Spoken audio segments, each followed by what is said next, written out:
Okay, now here we have a 4-pole motor out of an all-rounder. The difference being with this one is it's brand new.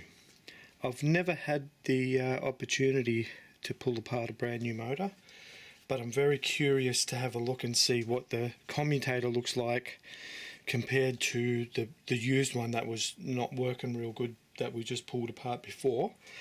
So this one's going in an all-rounder tomorrow, so I thought I might just whack it apart quickly and just have a look and see what the difference is between this one, which is brand spankers, and the old one, which was, you know, just about had it. So if you pull the brushes out, they're pretty much brand new. The wear pattern on them is really good. They nice and uniform. It's got a nice little arc in it. So that's how a brand new brush should be looking. Same with this one, I suppose. Yep. I'm going to put them in order so that we can put them back in the same spot that they were in. It's like an engine. If you put everything back in the same spot, it'll run the same as when you pulled it apart.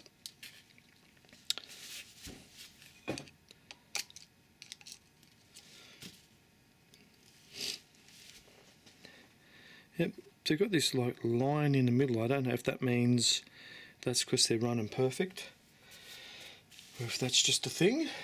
So same thing. Same thing, use a nice big screwdriver. It's close to the screw size that you can get.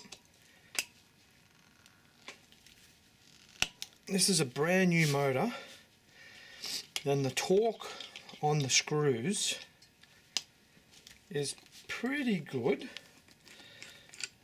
It doesn't feel like it's got Loctite or anything in it.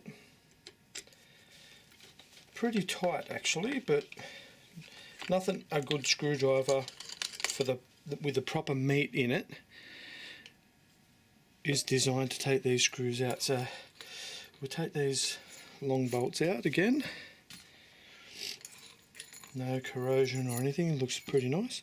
Now we'll pull the top brush cap housing off, and you can see I've marked it like last time. Now if you look in here, you've got positive, positive, negative, negative. 4-pole setup, but these have got the 43 brushes in it. They're not marked, but yeah, they're 43s, and there's 4 of them. So we'll put that aside. Now, same thing. You've got your nice little spring washer right there.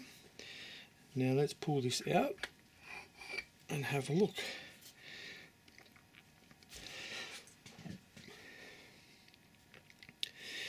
So if you have a look at this one, it's marked on here. 1, 2, 3, 4, 5, 6, 7. Oh, so every second one is marked. Now if you have a nice look at this,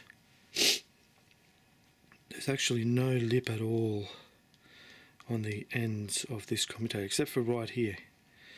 And that's where the machining was done to make sure that it didn't affect where the actual copper enameled wires attached to that.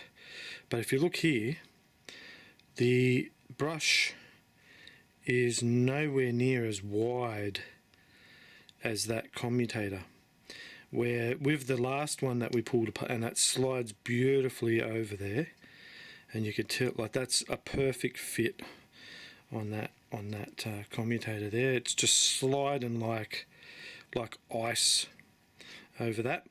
And you see how you can go from side to side? There's no lip on that commutator right there. No lip at all. It's just running beautiful. And see how the colour is nice and shiny copper? Now, when you do, if you ever have to machine these down, these gaps here, they disconnect each commutator section from each other.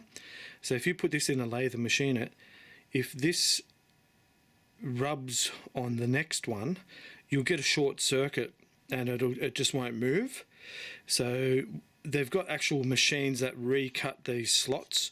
So if you machine this down with a lathe, you need the little machine to recut the slots in there, and then that separates each commutator pad from the next one. But the machine that I'm going to make, it's going to have a grinding wheel on it, so that instead of using an actual lathe attachment to machine that surface, it's going to grind it so finely that it'll get rid of the lip that's normally up here and then flatten everything down. So it just goes to show you that this lip here, just from looking at this, if this lip here is very close to the commutator, which you'd probably be able to see if we have a look at the other one again, that the factory little lip that comes with it right there is still on it, but then it's got the wear lip that goes right down. And then as your brushes are trying to run on this commutator, it's actually hitting that lip. So it's not getting the full pressure on your commutator, but when they're nice and flat like this, it's just running beautifully on that commutator. So that's why your commutator is so important to keep nice and flat. And that's why this machine that I'm going to make, I think it's going to help a lot, because we'll be able to get motors that are normally unserviceable and then recondition them as long as they've got enough meat left in the commutator, which you can see here, the depth of the commutator. That commutator has actually got a fair amount of meat on it to be machined and, you know, increase its life to the point where you can actually keep an old motor going when it's worn through that commutator section. So very interesting. I've never seen a brand new one, but that's what I thought it would be. No lip right on that edge there, but you got a lip here because that's where it joins up to all your coil wires. So very good.